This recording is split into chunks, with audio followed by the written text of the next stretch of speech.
यह किसके लिए है? ऐसे लोग जिन्हें अपनी लाइफ में फुल पोटेंशियल तक पहुंचना है। सक्सेसफुल के स्टूडेंट्स ऐसे सभी लोग जिन्हें अपनी क्रिएटिव एबिलिटी के ऊपर काम करना है। दुनिया को बच्चों की नज़र से देखने की कोशिश करनी चाहिए।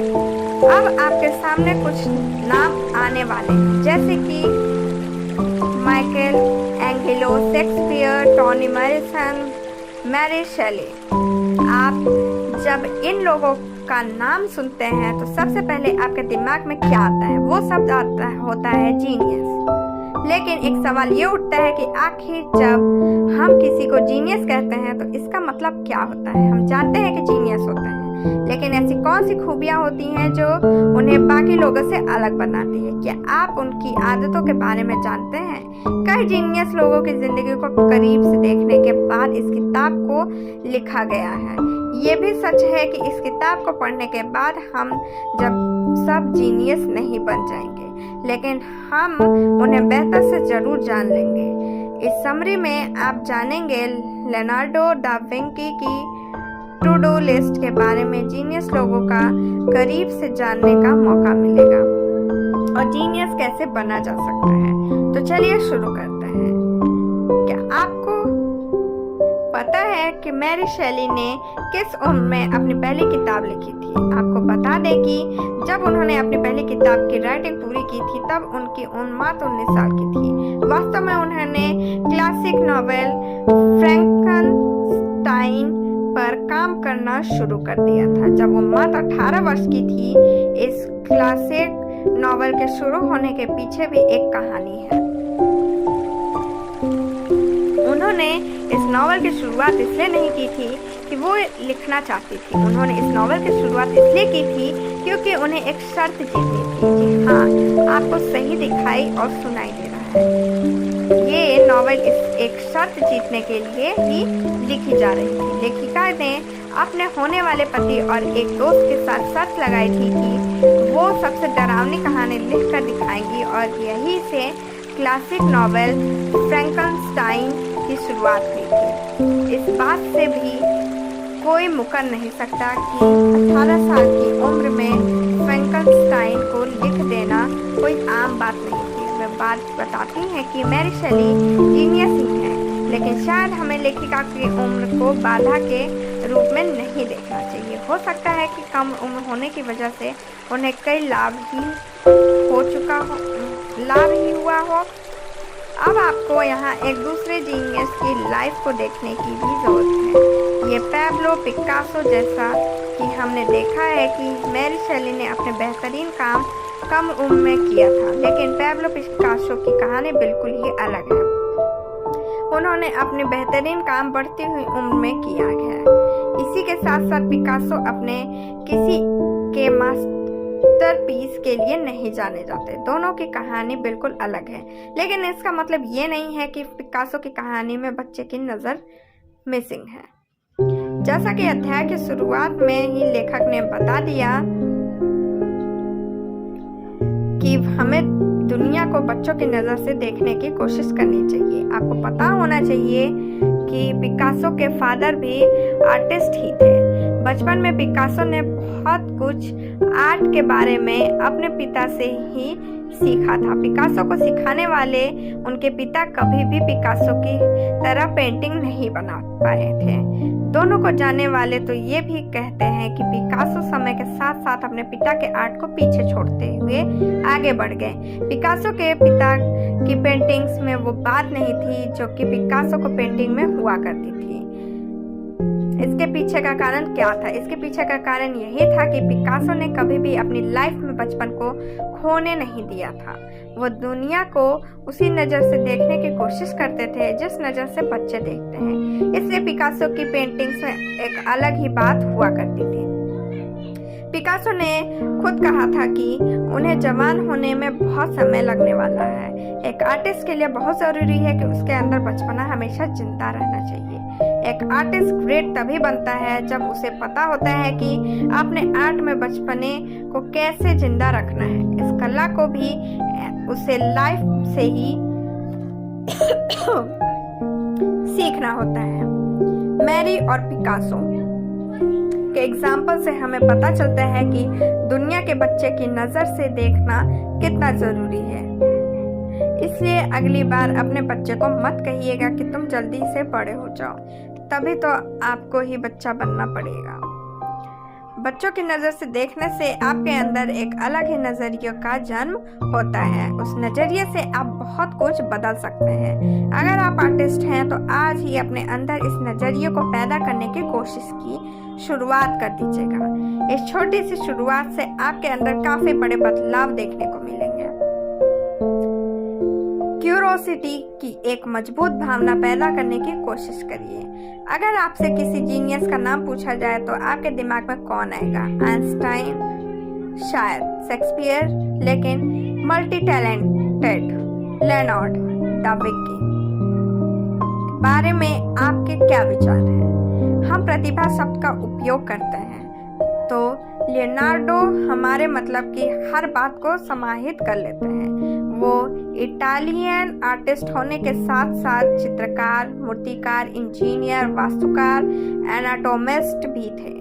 इससे भी महत्वपूर्ण बात यह है कि लियोनार्डो ने केवल इन भूमिकाओं को ही पूरा नहीं किया बल्कि उन्होंने उनमें बेहतरीन परफॉर्म भी किया था। उन्हें जो उम्मीदें थी की जाती थी उन्होंने उससे बढ़कर प्रदर्शन किया था। इन सब के बावजूद हमें ये जानना जरूरी है कि लियोनार्डो उस समय के हिसाब से ज़्यादा पढ़े लिखे नहीं थे। अब सवाल ये उठता है कि फिर उन्हें जीनियस क्यों कहा जाता है? इसके पीछे की वजह यह है कि लियोनार्डो के अंदर बहुत सारा क्यूरोसिटी हुआ करती थी। वैसे तो क्यूरोसिटी अलग अलग तरीके की होती है। कई लोगों को क्रिकेट के बारे में जानने की क्यूरोसिटी होती है तो कई लोगों को मूवीज के बारे में जानने की क्यूरोसिटी होती है, लेकिन लियोनार्डो हम सभी से अलग थे। उन्हें हर चीज को जानने की क्यूरोसिटी थी। इसलिए इस चैप्टर के शुरुआत में ही कह दिया गया था कि क्यूरियस होना बहुत अच्छी बात होती है। उदाहरण के लिए आप लियोनार्डो की टू डू लिस्ट देख सकते हैं। ये टू डू लिस्ट उस दिन की है जो वो मिलान में थे। इस टू डू लिस्ट में आपको किताब पढ़ने से लेकर गली गली देखने के बारे में भी लिखा हुआ मिलेगा। इससे साफ पता चलता है कि लियोनार्डो बहुत ज्यादा क्यूरियस हुआ करते थे। अगर आप भी सेंस ऑफ क्यूरोसिटी को डेवलप करना चाहते हैं तो फिर अपने एटीट्यूड को बदलने की कोशिश करिए। अपने अंदर ओपन और ईगर एटीट्यूड को लाने की कोशिश करिए। इससे आपको नई नई चीजों के बारे में जानने को मिलेगा। इससे आपके व्यवहार में किसी भी चीज को जानने का इंटरेस्ट पैदा होने लगेगा। क्यूरोसिटी की मदद से आप बहुत सी चीजों को जान सकते हैं। इससे आपकी पूरी दुनिया बदल सकती है। कुछ मिनटों तक हमें लियोनार्डो दा विंची पर स्टिक रहते हैं। हम जानते हैं कि उनके अंदर क्यूरोसिटी बहुत ज्यादा थी, जिसकी वजह से उन्हें हर चीज के बारे में पता रहता था। लेकिन इसका मतलब ये नहीं है कि वो बस जिज्ञासु होने की वजह से ही जीनियस थे। उनके अंदर इसके अलावा भी कई गुण थे जिसकी वजह से उन्हें जीनियस माना जाता है। उन्हीं में से एक है कंसंट्रेशन की शक्ति। लियोनार्डो दा विंची किसी भी आर्ट को जल्दबाजी में नहीं किया करते थे। वो अपने हर आर्ट को काफी टाइम लेकर पूरा किया करते थे। इसका मतलब साफ है कि वो पूरी प्रोसेस को समझने में अपना ध्यान लगाया करते थे।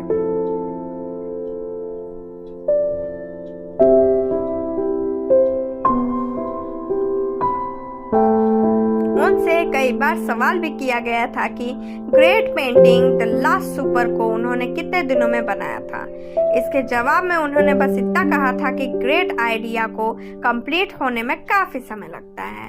इस चैप्टर से हमें यही सीखने को मिलता है कि हर जीनियस अपने काम को काफी ज्यादा अटेंशन देते हैं।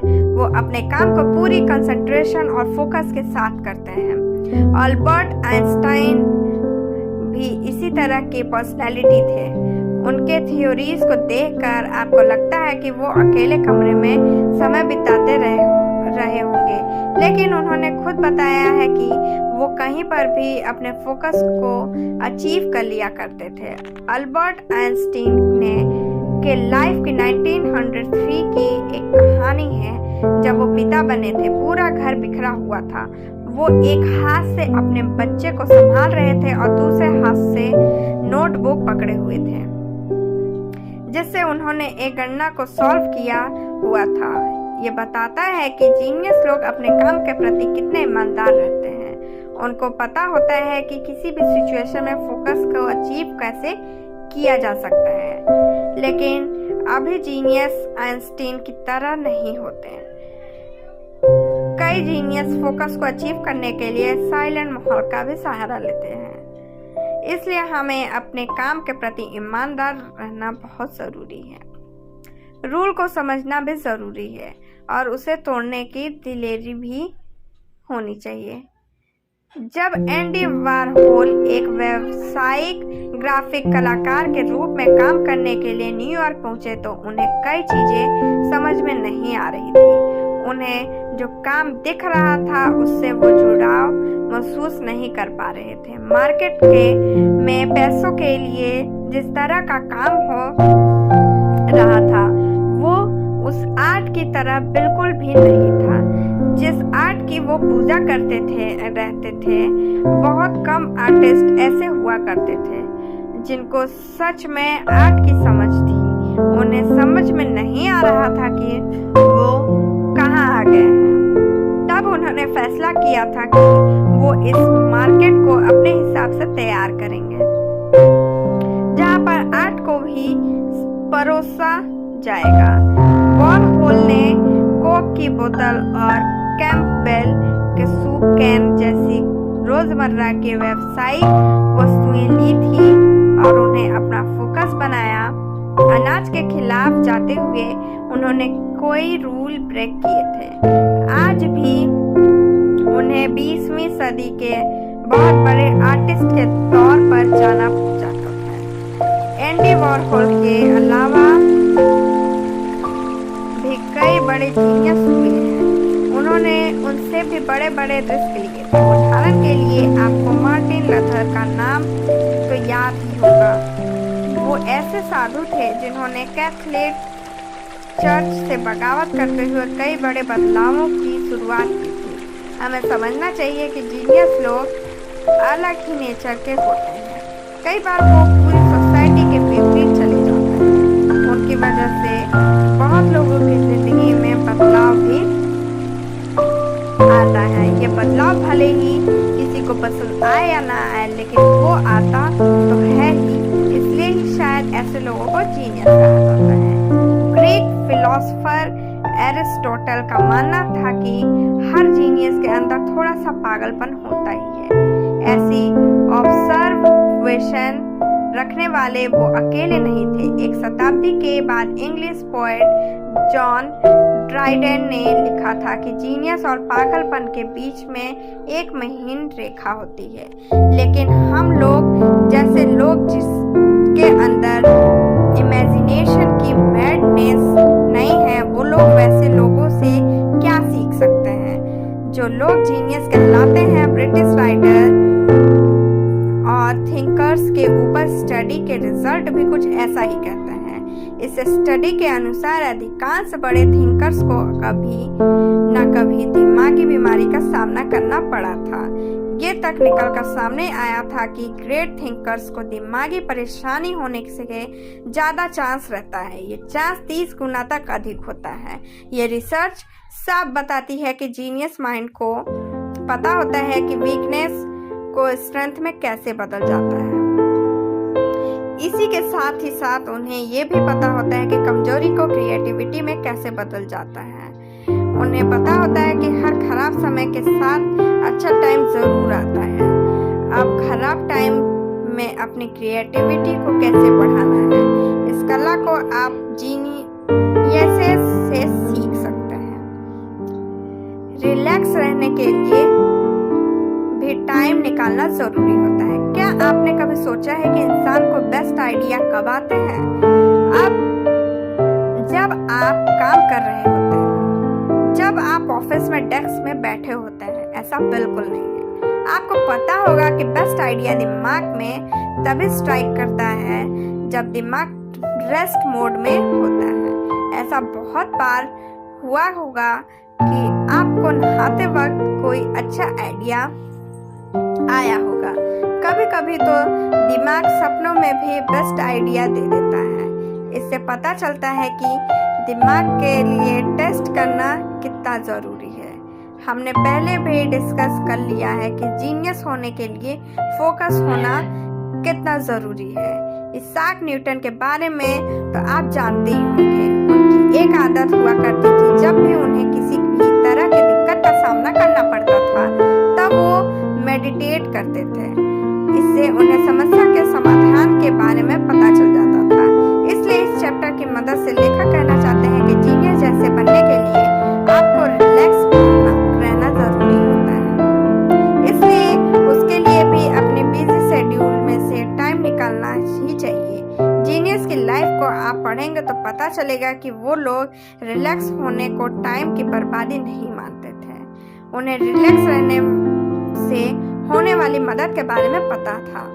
उन्हें पता था कि अगर दिमाग को हेल्दी रखना है तो फिर रिलैक्स रहना कितना जरूरी है।